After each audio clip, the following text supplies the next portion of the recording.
engagé woo ci projet bi nii lépp fi taxaw lépp mat caution yeeg lépp mais dafa am loo xam ne tey nit ki vision nga mën a bokk ak moom ak gis-gis pour tey mën a topp ci ginnaaw man tey pour man ci wàllu politique nee naa la de un bokkuma ci benn parti man Médina la faral te profil bu ma gis yaakaar ni man mii li ma bëggal Médina mii ci yow amul lenn lu may obligé ak lenn lu may dàq pour bañ la jàppale loolu laa gis ci Cheikh Ba te nag c'était pas facile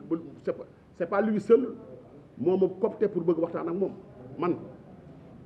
demuma envers moom de c'est lui moo ma woo te xam na man yéen a ngi ma am ci Médina man it gis naa ci moom lu ma doy loolu moo tax ma fas yéene ànd ak moom. man na la loolu nekkul sama objectif dugg ci ay liste man pour man Baye Fallou Médina laa te lépp loo xam ne tey képp parce que appui la nit gis nit poussé ko yaakaar ci moom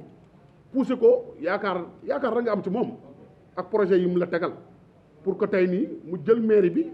pour tey xam nga ni kii tey bëgg na yóbbu am na fu mu yóbbu Médina mais loolu du suma ay mébét ngir bu bokk ci liste ñàkk bokk ci liste c'est pas loolu amul importance. ñoo xam ne am nañu fi dëkk te yeewoowuñu fi am na ñoo xam ne dëkkuñu fi te ñu ngi fi ay yeewoo man dëkkuma fi mais fii laay yeewoo 24 heures sur 24 fii laa koy def kon boog loolu amul importance li am importance mooy tey Médinois yi samay yaay samay rakk samay sœur xam nañ fi ma Médina toll ak li ma bëggal Médina c'est ça loolu moo am importance. loolu nag loolu yëpp bokk na suñu projet ak Cheikh Tidiane Ba tey man am na benn posture boo xam ne bu ma ko naree nekk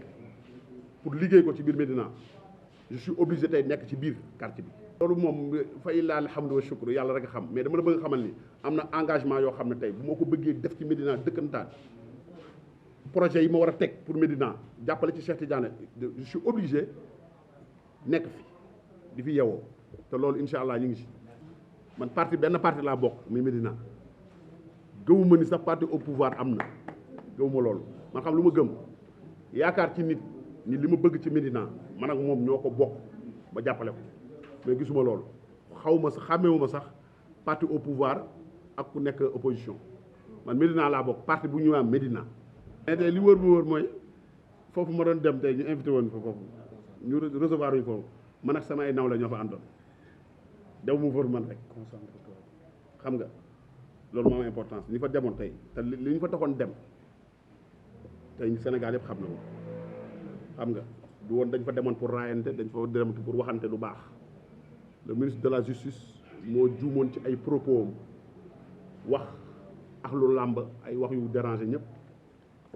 particulièrement ñun ñi nga xam ne tey ñooy les acteurs wax ñu naqarlu ko trop bi mu ko déggee mu wooruñu tuub jégalu nañu maa leen di jégalu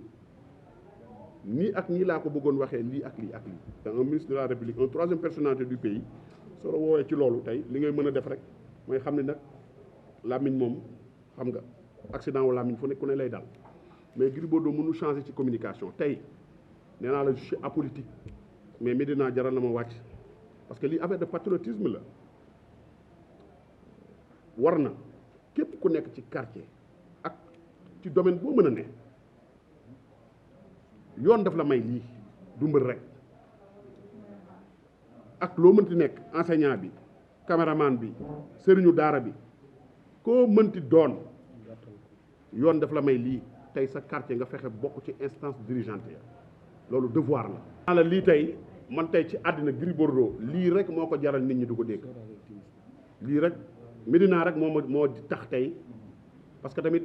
am na ay jotaay yu bari yoo xam ne bu ma caméra yi dëppee nii c'est la lutte sama domaine mais Médina képp kott donc moo ma mën a jaral lii te dama ci fier nee naa la je suis pas politicien benn parti laa bokk muy parti bu ñu naan Médina te képp ku ma yaakaar ni am ci yow confiance nga won ma quelque chose boo xam ne tey permettre na ma wàcc ci terrain bi accompagner la pour tey nga jël Médina yóbbu ko fi ma bëgg te tey ëllëg sax bu ma gisoon tey nii jàppale Cheikh Tidiane Ba tey ba mu téye mairie bi ba ma gis naka sunu noonu sax barki Seydi amul leen lu may obligé ma taxaw yuuxu ci kaw parce que man noonu lay fonctionner mais yaakaar parce que nag naa la benn affaire gis nga nit yàlla mooy sàkk doomu aadama charisme dafay am ci nit sopplu dafay am ci nit leader dafay am ci nit am na nit ñoo xam ne ñu ngi gouverner te barki Khalifa Malick yàllaa ko bind seen jë mais charisme dafa am ci nit sopplu dafa am te nag naa la benn affaire coow lu muy bëri yëpp l'homme idéal pour la Médina c'est Cheikh Tidiane Ba te bis bu ci yeggee ngeen di xam loolu te barki Cheikhouna Tidiane waxewu ma ko ci suma teeyaayu bakken xam nga Sénégal dafa am habitude booy wax ñu yaakaar ni ñu jëlee ko fu ne su ma nammee di yëkkati ay kàddu di ko wax ci jëmm nit ndax bëgg lu ko neex te nekk lu ma gëm yàlla bu ma ci am ndam li may wax nii lu ma gëm la te ñaar fukki dërëm taxul ma koy wax ci kàddu lu ma gëm parce que man li ma yóbbu sama kër Cheikh Ba mënu ma ko jox man li ma gëm sama life maa koy liggéey mais dañoo bokk vision bokk gis-gis ma xam ne projet yi mu am ëpp na sa Médina barki Cheikhou Tidiane projet yi mu am laa la wax xajul ci Médina weesu na Médina kon kooku nag Médinois yi dañu war a conscient